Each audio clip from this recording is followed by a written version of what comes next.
Efésios, capítulo de número 2.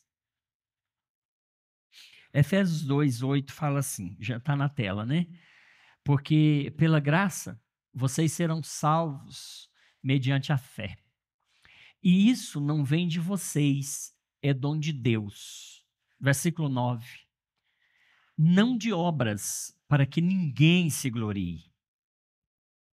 Criados em Cristo Jesus para boas obras, as quais Deus de antemão preparou para que andássemos nelas. Amém. Então diz Efésios 2:8, porque pela graça sois salvos mediante a fé, e isto não vem de vós, isto é dom de Deus. Você pode dizer amém? Meus queridos, eu queria muito rapidamente falar com os irmãos hoje sobre essa questão da graça, né? Sobre essa questão desse favor imerecido de Deus. Algumas pessoas, às vezes, até bem intencionadas, acreditam que a lei e a graça são aspectos da religião cristã que não se harmonizam, não se combinam.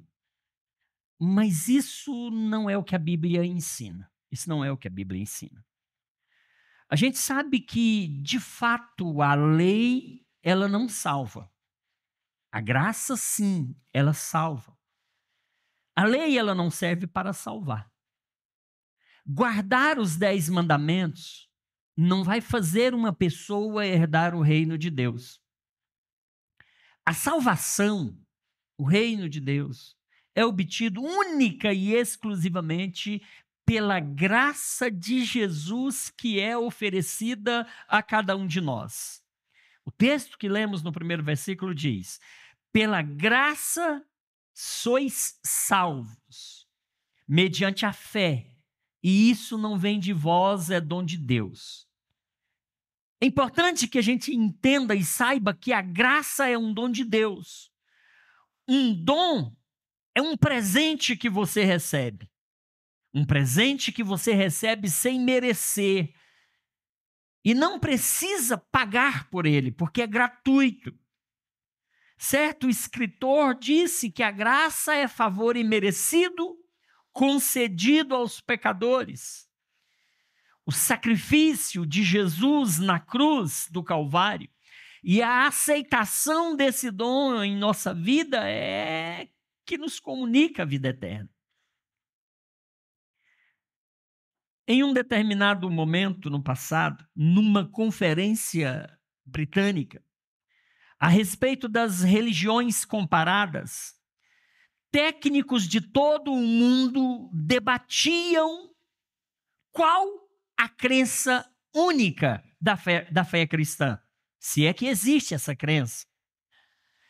Eles começaram eliminando as possibilidades. Seria a encarnação a crença única da fé cristã? Seria a ressurreição? Seria a eleição? E o debate prosseguiu durante algum tempo, até que C.S. Lewis, ele entra no recinto e ele pergunta: a respeito do que é mesmo essa confusão de vocês? Ele perguntou. E ouviu a resposta dos seus colegas. Lewis respondeu: oh, mas como é fácil responder. A crença única da fé cristã é a graça. E depois de alguma discussão, os conferencistas tiveram de concordar com C.S. Lewis. A noção do amor de Deus vindo a nós, livre de retribuição, sem que nós tenhamos que pagar, sem cordas amarradas, parece ir para cada instinto da humanidade. O caminho de 8 passos do budismo, a doutrina do hindu, do karma, a aliança judaica, o código da lei muçulmana, cada um deles oferece um caminho diferente para alcançar a aprovação. Apenas o cristianismo se atreve a dizer que o amor de Deus é incondicional. Apenas o cristianismo se atreve a dizer. Se a nossa maior necessidade fosse informação, Deus teria enviado um educador à terra. Se a nossa maior necessidade fosse tecnologia, Deus teria enviado um cientista. Se a nossa maior necessidade fosse dinheiro, Deus teria enviado um economista. Se a nossa maior necessidade fosse prazer, Deus nos teria enviado um artista. Se a nossa maior necessidade fosse conduta, Deus nos teria enviado um legislador. Mas a nossa maior necessidade é o perdão de Deus. Então Deus nos enviou Jesus Cristo para pagar os nossos pecados, para nos redimir dos nossos pecados, para nos livrar da perdição eterna. Por isso que Deus nos enviou Jesus. Apenas Ele, apenas Cristo pode nos salvar. Seu sacrifício foi suficiente para pagar a nossa dívida do pecado. A Bíblia diz em Romanos 6:23, todos pecaram e destituídos estão. Romanos 3:23, todos pecaram e destituídos estão da glória de Deus.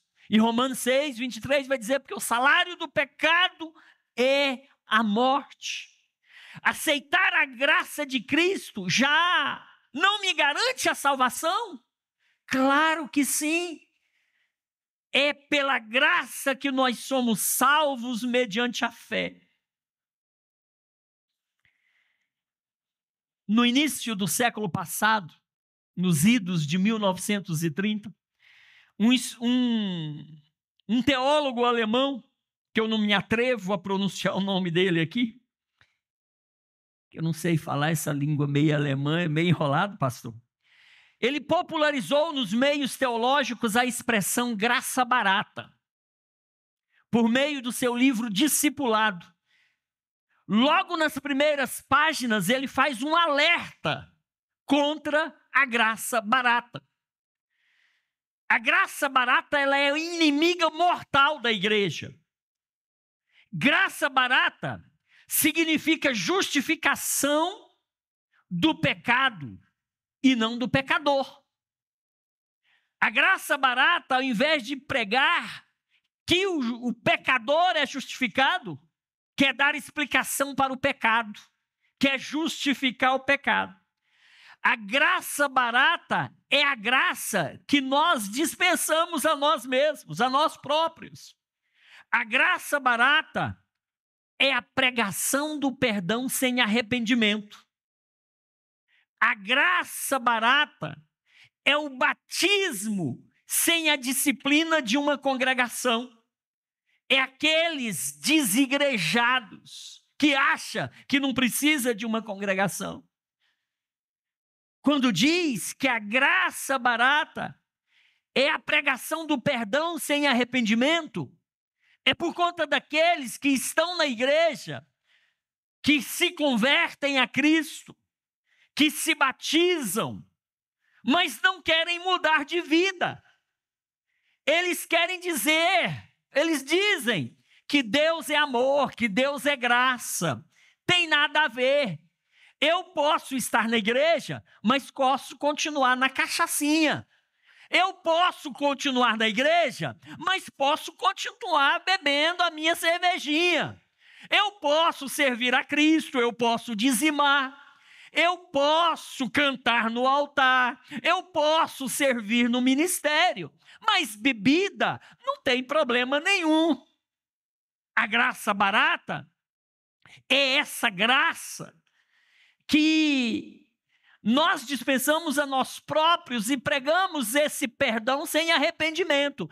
Eu venho como estou, mas eu posso continuar como estou, porque Deus é graça, porque Deus é amor, porque Deus não vai lançar a gente no inferno, Deus nos ama. Então vem para a igreja, mas quer viver a velha vida. Vem para a igreja, mas quer continuar na prática do pecado, quer continuar no adultério, quer continuar na prostituição, quer continuar nos jogos de azar, quer fazer uma fezinha de vez em quando, jogando na Mega Sena, né? Querem ficar rico, fácil. Eu vou para a igreja, Jesus me perdoa, mas eu não preciso mudar. Eu me prostituía, eu continuo me prostituindo. Eu roubava, eu continuo roubando. Eu adulterava, eu continuo adulterando. Eu vivia na promiscuidade, eu posso continuar vivendo na promiscuidade, porque Deus é amor, Deus é graça. Deus não vai me condenar. Essa graça barata que prega um perdão sem arrependimento, ela não te levará para o céu. Essa graça barata não é a graça do Evangelho de Jesus Cristo. Spurgeon, ele certa vez disse: a graça que não muda a minha vida, ela não salva a minha alma. Se você quiser ter a sua alma salva, você precisa viver essa graça que muda a sua vida. E você precisa mudar de comportamento, você precisa mudar de atitude. Porque a Bíblia diz que se alguém está em Cristo, nova criatura é, coisas velhas ficam para trás e tudo tem que se fazer novo. Mas os crentes do nosso tempo, eles querem pregar essa graça barata, que prega perdão sem arrependimento, que prega um batismo sem a disciplina de uma igreja e quer viver de igreja em igreja. Deixa eu te dizer uma coisa, se você decidiu membrar e congregar aqui nessa igreja, você tem pastor, você tem igreja. Você não precisa ficar visitando igreja A, B, C ou D. Você não precisa ficar ouvindo pregações de pessoas, às vezes, que estão até pregando contra o evangelho aí nas redes sociais. Eu não sei porquê, pastor Lúcio, que tem uns crentes que parece que a sua igreja não é suficiente. Aí tem que ficar andando de igreja em igreja. Você acessa a rede social dele, cada semana está numa igreja diferente. Meu irmão, se você não quer ficar aqui, se submeter à liderança e ao pastoreio que Deus colocou sobre a sua vida, vai procurar um lugar para você, meu irmão. Essa igreja tem pastor, essa igreja tem liderança, essa igreja tem palavra, essa igreja te ensina o caminho dos céus, essa igreja preza pela santidade, preza pela qualidade da palavra. O que você vai fazer em outra igreja? Não precisa. Olha, eu estou na igreja desde 86, nunca fui de ficar andando de igreja em igreja.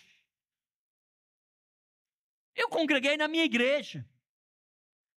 A partir do momento que a igreja não atender ou ir de encontro aos princípios bíblicos, eu não devo permanecer nela.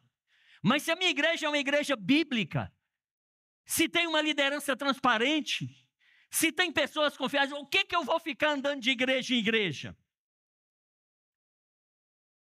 Muitos estão se aconselhando com mensagens de internet. Não digo que você não possa ouvi-las. Não há óbice algum nisso. Mas você trocar a sua igreja por essas mensagens e ficar em casa, não, hoje eu vou ficar em casa, assistir o culto da igreja tal. E não vir para a sua igreja, muitas vezes nem para cear, está tudo errado. Você não entendeu nada ainda. Você precisa entender que não é assim que funciona. Nós temos que ter compromisso com a igreja local. Nós temos que ter participação com a igreja local. Se a igreja te dá uma direção, você vai seguir essa direção, porque a direção vem de Deus. Então, esse teólogo alemão, ele usou essa expressão graça barata e ela se popularizou na sua época, mas hoje não está diferente disso. Essa graça barata que ele se referiu lá nos idos de 1930 é uma graça barata que prega que você pode participar da Santa Ceia sem confissão de pecados. Você pode participar da Santa Ceia vivendo a sua vida promíscua que você vive. Essa graça barata é uma graça que prega a absolvição sem confissão pessoal. A Bíblia diz, Provérbios 28, aquele que encobre as suas transgressões nunca prosperará, mas o que as confessa e deixa alcança misericórdia.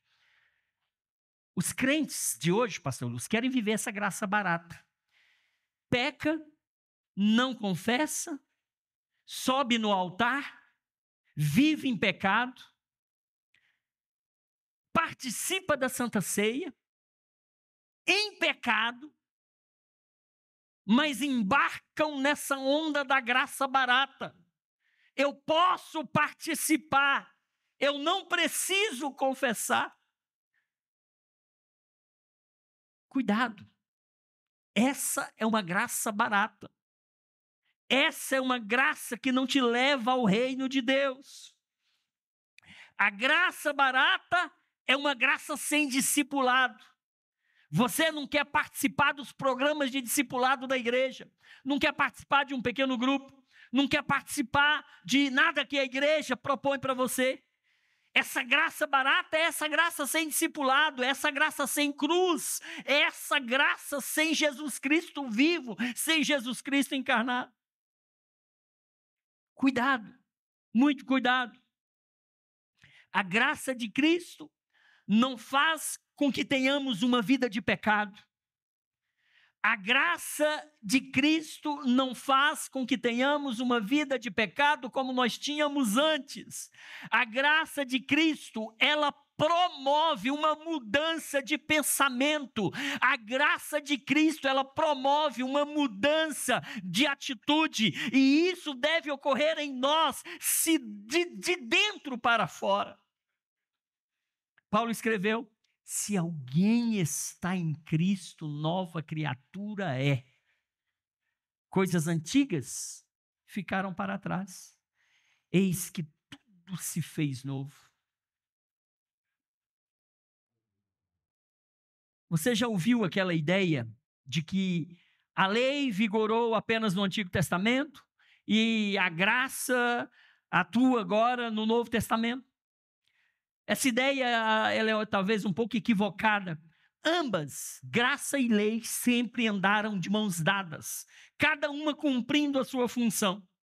A Bíblia diz que o Cordeiro foi morto desde a fundação do mundo e que a graça foi dada em Cristo Jesus antes dos séculos. Portanto, os pecadores do Antigo Testamento também se salvaram pela graça. Eles deveriam manter a fé no Cordeiro de Deus que viria. Não pode haver confusão. Noé achou graça diante de Deus. Abraão foi salvo, conforme Gálatas 3:8, Romanos 4:3. Pela graça. Davi não se salvou pelos próprios méritos, mas pela fé em Cristo, mesmo antes dele ter chegado. A graça é o meio universal e eterno de Deus para salvar os pecadores. E a lei não foi cravada na cruz? Não estamos agora debaixo da graça? Romanos 3:31 diz: anulamos, pois, a lei pela fé? Não, de maneira nenhuma. Antes, a gente confirma a lei. Jesus veio para nos libertar da condenação que a lei nos impunha. Isso significa que não estamos mais debaixo da lei. Se a lei tivesse sido abolida, não haveria transgressão. 1 de João 3:4. E necessariamente não haveria condenação. E não havendo condenação, não há necessidade de graça. Sem lei não há graça. Uma pressupõe a outra. A graça, além de nos salvar da condenação da lei, habilita-nos a viver em harmonia com os preceitos celestiais, com o padrão divino. Queridos, a graça, nós somos salvos pela graça que há em Cristo Jesus. Pela graça sois salvos. E onde é que às vezes nós estamos errando hoje, irmãos? É porque tem gente que está abusando da graça. Tem gente que não está levando em consideração a seriedade da graça. A graça é algo assim incomparável. É esse favor espontâneo, amoroso e merecido de Deus para com o homem. A expressão máxima da graça é a salvação em Jesus. Mas onde é que a gente erra? É quando a gente abusa da graça. Tem gente que está dentro da igreja, foi batizado nas águas, é membro do corpo de Cristo, conhece a palavra, mas está vivendo contumazmente na prática do pecado. Está vivendo aquela falsa ilusão de que Deus, na última hora, vai dar um jeitinho. Deixa eu te dizer, se você não se arrepender, você não será salvo. Se você estiver nessa situação e continuar nessa situação e não pedir perdão, não se consertar com Deus, Deus é graça, Jesus é graça, a graça nos salva. Mas se você estiver em pecado, você não vai para o céu. A Bíblia diz em Apocalipse, ficarão de fora os cães, os feiticeiros, aquele que ama e pratica mentira. Meus irmãos, em nome de Jesus Cristo, nós precisamos mudar. Nós precisamos estar com nossa vida em santidade. Sem santidade ninguém verá o Senhor. Olha o que diz a palavra de Deus. Vamos ver aqui o que diz a palavra de Deus em Apocalipse 22. Apocalipse 22, 15. Ficam fora os cães, feiticeiros, impuros, assassinos, idólatras, todo aquele que ama e pratica a justiça. Vamos ver o que diz a palavra em 1 Coríntios capítulo 6, versículo 10. 1 Coríntios capítulo 6, versículo 9 e 10. A palavra de Deus vai nos dizer desta forma: ou não sabem vocês que os injustos não herdarão o reino de Deus? Não se enganem, nem imorais, nem idólatras, nem adúlteros, nem afeminados, nem os homossexuais, está escrito, NAA, bota isso aí.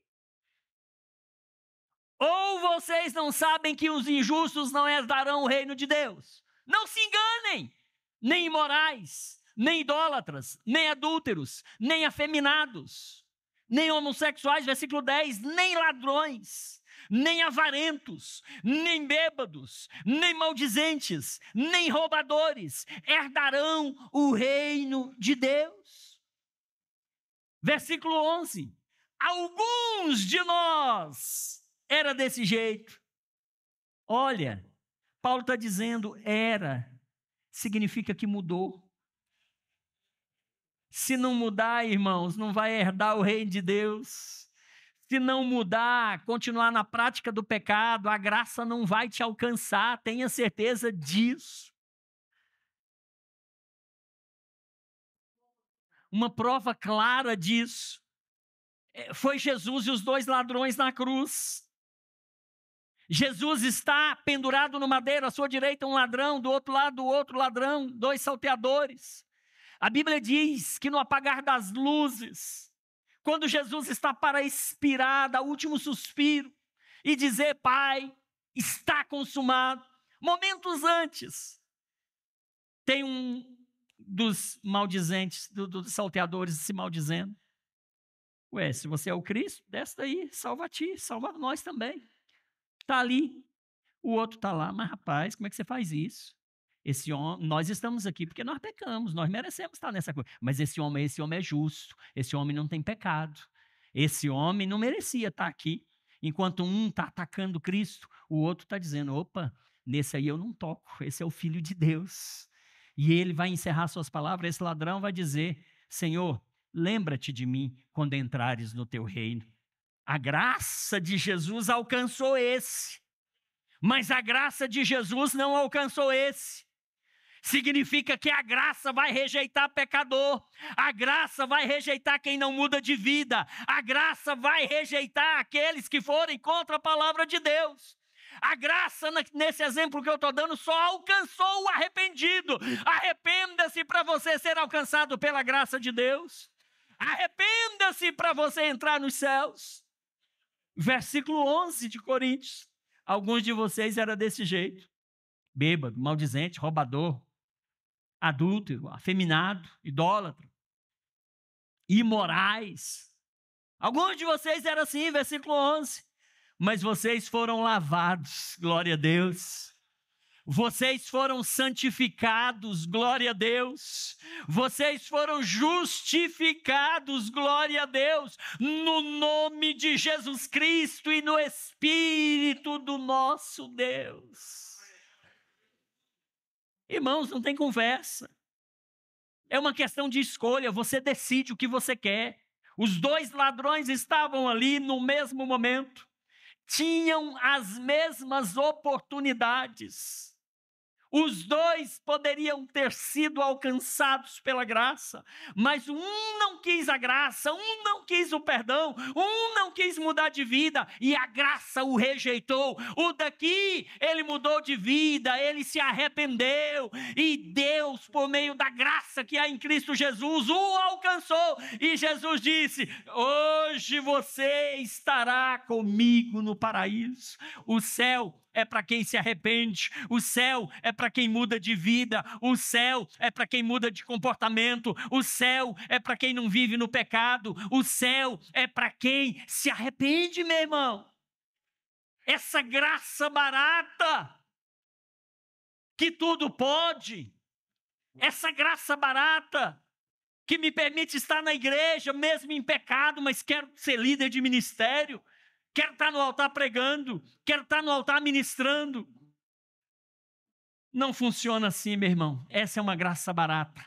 Não é a graça do Evangelho, não é a graça de Jesus Cristo, não é a graça que vai te salvar. Essa graça barata vai te levar para o inferno. Desculpe, mas é o que a Bíblia diz.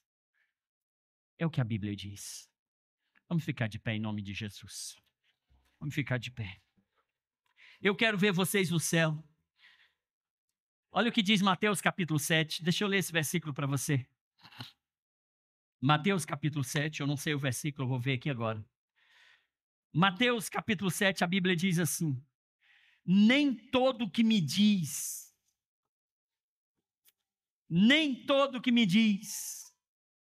Senhor, Senhor, nem todo que me diz, 21 e 22. Mas deixa eu voltar um pouquinho. Mateus capítulo 7, Jesus está no final do Sermão da Montanha. O Sermão da Montanha está acabando aqui no capítulo 7. E no versículo 13 do Sermão da Montanha, do Mateus 7, no encerramento do Sermão da Montanha, Jesus vai dizer: entrem pela porta estreita. Entrem pela porta estreita. Porque larga é a porta e espaçoso o caminho que conduz para a perdição. E são muitos os que entram por ela. Versículo 14: estreita é a porta e apertado o caminho que conduz para a vida, e são poucos os que a encontram. O caminho do céu é apertado, a porta é estreita. Você tem que abandonar sim esse pecado, você tem sim que mudar de vida. Não pense que essa graça vai te alcançar no estado pecaminoso que você está, se você nele permanecer. Arrependa-se em nome de Jesus Cristo, mude de vida em nome de Jesus Cristo. Versículo 21 e 22 desse mesmo capítulo 7, a Bíblia diz, o título fala: quem entra no reino de Deus? O título é esse. Aí o versículo 21 vai dizer: nem todo que me diz Senhor, Senhor, entrará no reino dos céus, mas vai entrar no reino dos céus aquele que faz a vontade do meu Pai que está nos céus. Versículo 22. Muitos naquele dia vão me dizer, disse Jesus: Senhor, Senhor, nós não profetizamos em teu nome? Senhor, em seu nome não expulsamos demônios? Senhor, Eu não cantava no louvor da Oceano da Graça? Senhor, eu não pregava lá no altar da Oceano da Graça? Muitos vão me dizer naquele dia: Senhor, mas eu não evangelizava? Senhor, mas eu não era fiel nos dízimos? Senhor, e em seu nome, Senhor, nós não fizemos muitos milagres? Olha a resposta de Jesus no versículo 23. Então lhes direi claramente, com todas as palavras, com todas as letras: eu nunca conheci vocês. Afaste-se de mim, porque vocês praticam o mal. Sei nem quem é vocês. Quem é você? De onde você veio? Sei quem é você. Você quer ser conhecido no céu? Faça a vontade do Pai. Você quer ser conhecido no céu? Obedeça a palavra de Deus. Você quer ser conhecido no céu naquele grande dia? Você quer ser conhecido? Mude de vida. Deixe o velho homem lá atrás. Viva em novidade de vida. É isso que Jesus quer de você. Tem alguém entre nós nessa manhã que quer entregar sua vida para Jesus? Tem alguém nessa manhã que quer reconciliar com Jesus? Tem alguém nessa manhã que quer tomar uma atitude diferente e dizer: Deus, eu quero ser conhecido no céu. Para tanto, eu vou mudar de vida a partir de hoje. Para tanto, eu vou deixar o pecado de lado, eu vou abandonar as práticas do passado. Se tem alguém, vem na frente, eu quero orar por você. Eu já estou aqui que eu quero mudar, irmãos. Eu quero melhorar cada dia mais, porque eu quero ser conhecido naquele grande dia. Eu quero que naquele grande dia Jesus diga, como vai dizer ao povo judeu: vinde, benditos de meu Pai. Vinde, benditos de meu Pai.